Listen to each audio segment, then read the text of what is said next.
I don't think the sheep were getting much. They seem to be, just tools. They're just getting worked. But they probably got a union. Maybe that's what happened. The sheep union put them right out of business.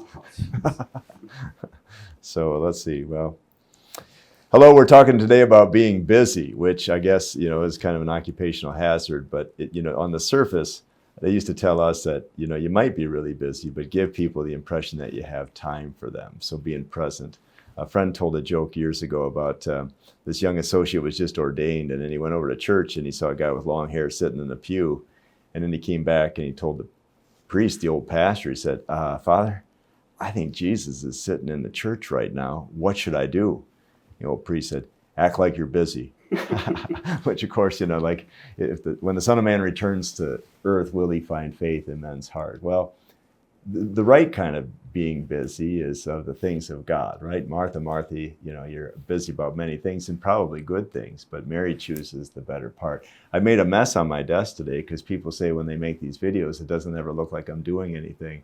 And that might be true, but now I've tried to give a different impression, like it looks like I got lots of projects.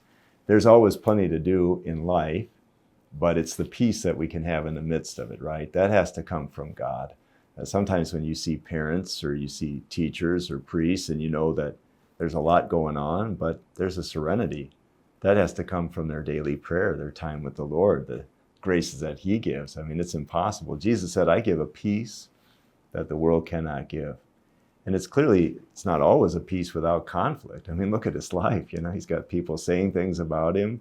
They're laying traps for him. And then, of course, they arrest him and beat him and then they hang him on a cross. And somehow in the midst of all that, he's eminently at peace. I mean, the Shroud of Turin, we think, a burial cloth of Jesus, and I mean, his body went through Armageddon, but his face, it's a very different kind of face than you'd expect. I mean, like he knew where he was going and what he was doing and why he was doing it for you and for me.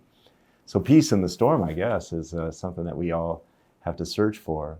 We live in a world that there's always division, always hurts and things that are hard to forgive.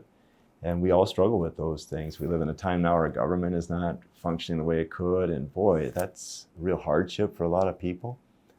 What can we do? Pray. And then out of that prayer comes the activity that is of God. Otherwise, it's just pain in the world of pain. We start singing the mamas and the papas. It's Monday.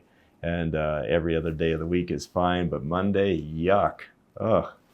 And I don't know about you, but usually priests are off on Monday. And they never told me that about this job. But it's too late, can't go back. Peace, not as the world gives it, but Jesus. Can you find it? Where do you find it? And can you share it with others? Lord, make me an instrument of your peace. That's a great way to live.